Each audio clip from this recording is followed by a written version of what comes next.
Hi, welcome to Kasa's weekly podcast.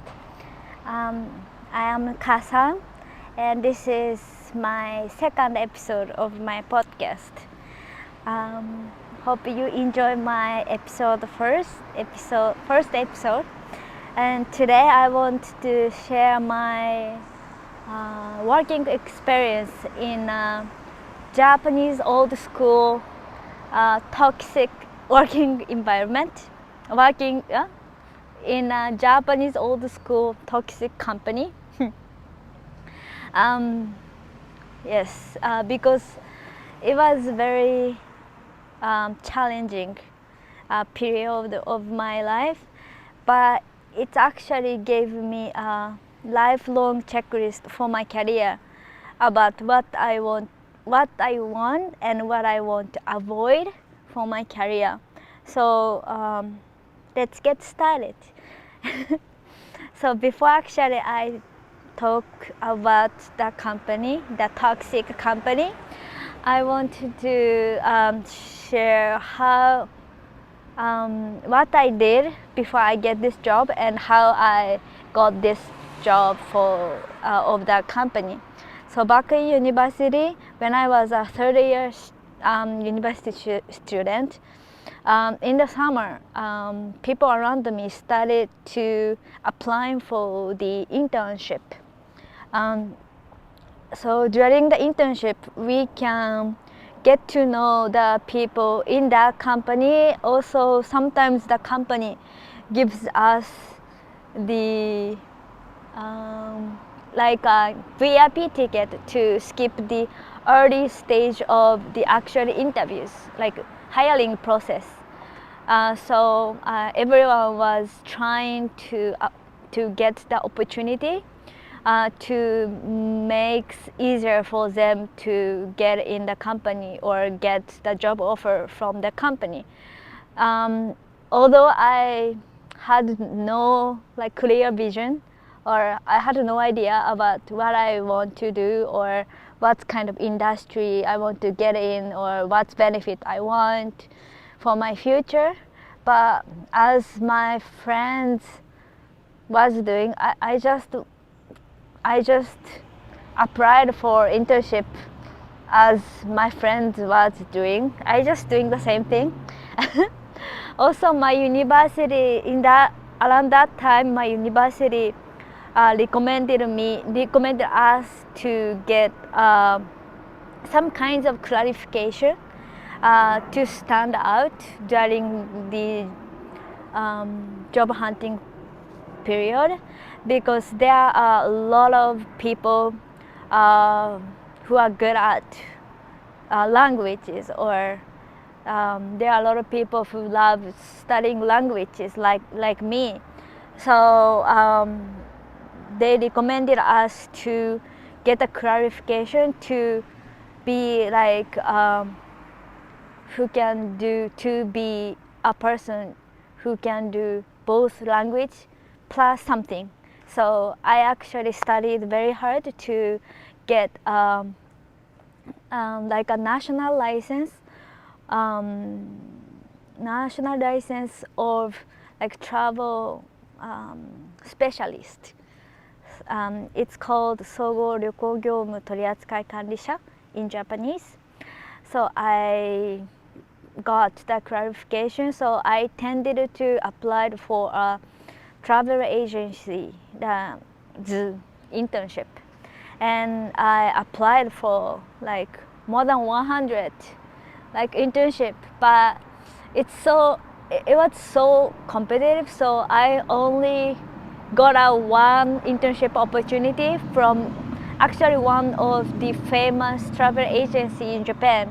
Um, anyway, which was the company I got in, and during the internship, I remember I did a tour planning with 6 other students from other university, and it was a really good time because I could talk with the actual employee who is working for that company, and they told me that this company is great because you can do from you could do from tour planning um, to actually taking customers to a tour as a tour conductor.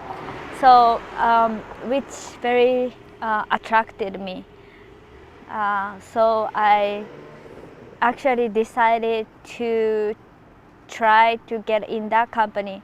And after that internship, I got the VIP ticket to skip the early stage of the hiring process.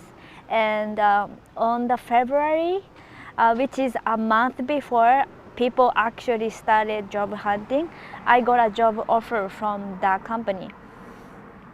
And I was I was so happy at that time because I could finish my job hunting earlier than others, and also it was a well-known travel agency, and yes, so I was so happy, and then at the same time I felt so exhausted because I tried to do everything to get in the company. And yes, so I was so exhausted to keep applying for other jobs or looking for other travel agencies. So I just accepted the job offer quickly and I stopped my job hunting.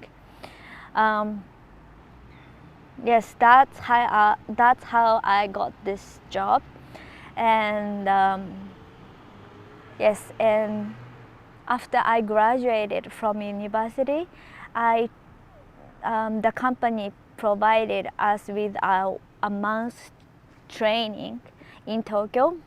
I took the training with more than 100 new graduates like me, and it was actually only one great moment in that company because I could get to know um, um, people like friends who I'm still keep in touch with. So it was the training was great, and I felt I was ready to work uh, actually. And after that training, we were sent to the assigned branch. And for me, it was a branch in Nagoya. Um, so after start working in that branch, what I did is a wide range of things, but mainly I did some like zatsuyo, like chores in the office, like cleaning, preparing the copy machine, fax machine, or mailing, because the travel agency doesn't have actually counter like other travel agencies, and their target customer is the elderly, like seniors, over mostly over 60, 50. Um, so they always try to book the tour through the phone call or faxes. So one of my biggest job is taking the phone call from the customers and to handle their booking, cancellation, um, handling their claims, complaints. Yeah, that was main job, and we kept receiving a lot of phone call from the customers all the day from 9 to 5 p.m. Um, and my managers forced us to answer the phone call within one ring. And at the same time, my managers gave me a lot of tasks like scheduling the upcoming tour, which is conducted by our department, um, as well as supporting the tour conductors, which is happening every day. So sometimes the tour conductor gave me a call about irregular incident or some kinds of requirement. So about customers. So we needed to answer answer their phone call to help them daily. That's what I did in my daily life, and so that's what I did. And what's made me sick about the company is there are several things, but the biggest things is the overtime work.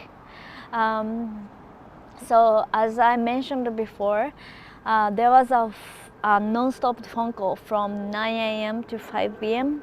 So actually after 5 p.m. is the time we could actually focus on the document like other jobs.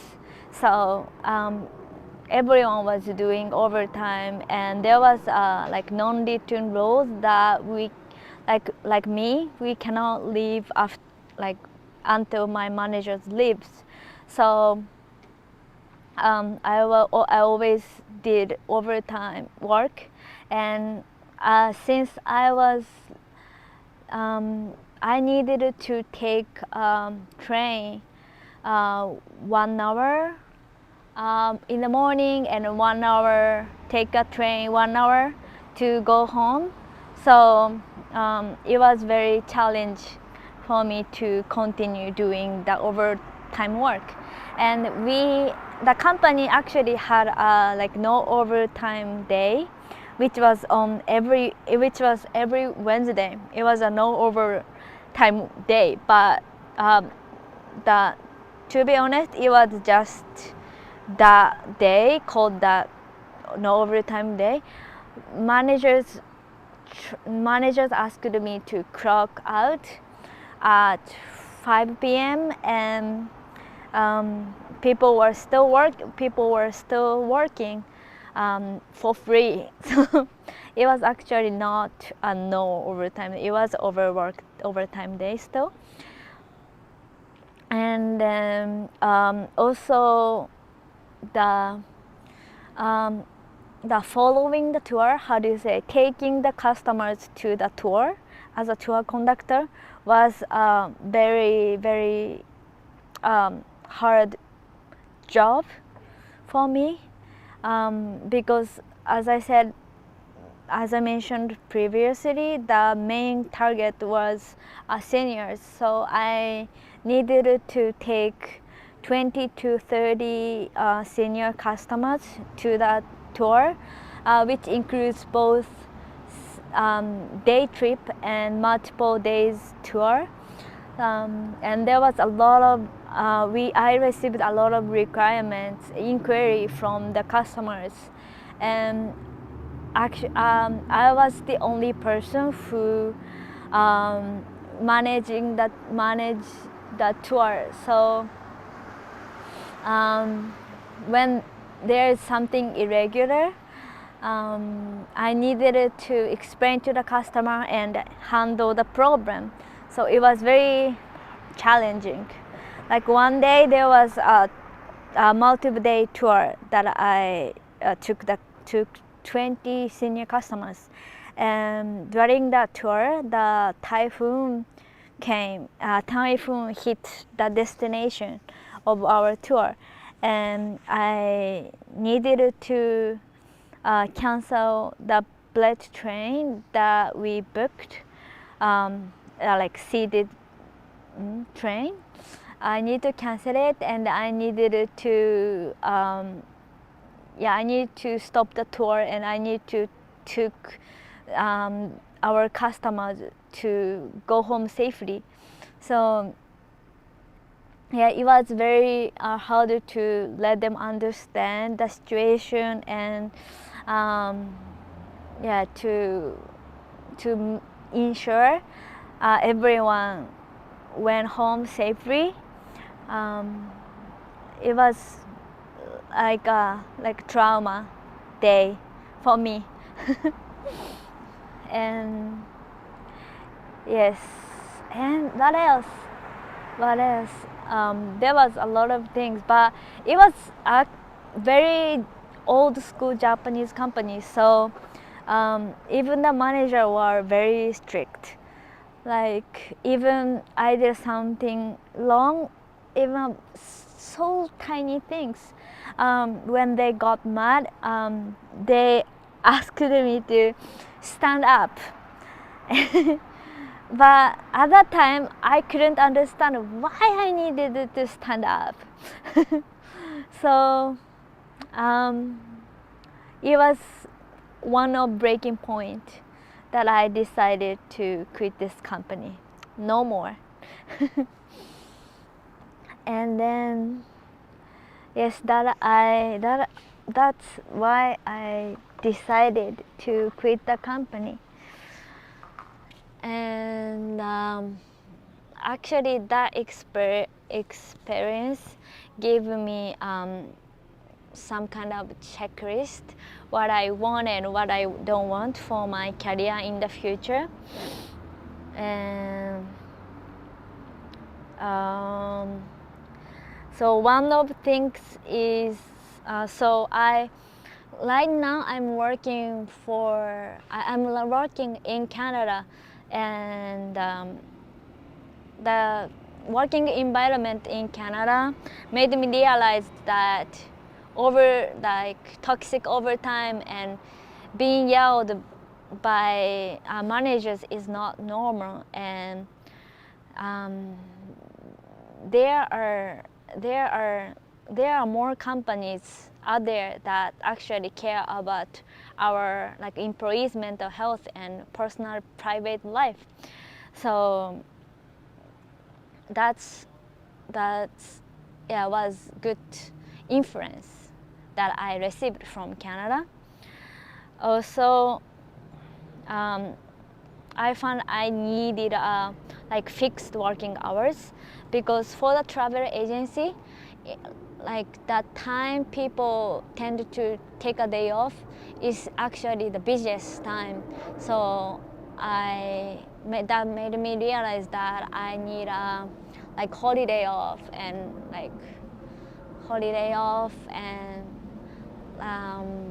vacations that I can hang out with my family and friends, because that's something I didn't have during the time working in that travel agency.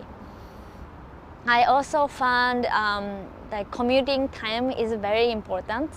So it's good to have hybrid or remote work option, but even I need to commute, maybe maximum commuting time is 30 minutes. And also working that company made me realize that it's important to know who the customer is going to who is going to be my customers. So in that travel agency, the customer was seniors, so for me it was very hard to communicate and communicating with them and handling the requirement from them. So I think I needed to check who the customer is before I accept the job offer, or even before I apply for the company. So that's what I realized, and that one of the items on my checklist. There are more, but that's especially the one I realized after working in that company. And to be honest, I'm still feel a little bit scared of working in that environment, like working in an environment with all in Japanese people, because I am enjoy working in diverse international people in Canada. So I'm still a bit scared working with just only Japanese people. But now I have kind of certain checklist for what I want and what I want to avoid for my career. So I will, if I am going to go back to Japan, that I'm gonna do. Well, actually, I want to enjoy the job searching process, and I don't want to do like any compromise or dakyo in Japanese to get a ideal job until I get a ideal job. So yeah, that is my working experience in the toxic Japanese working environment. Thank you for listening. I want to talk more about I will talk about what I did after I quit that travel agency. Yes, maybe in the next episode. Thank you for listening today. Bye.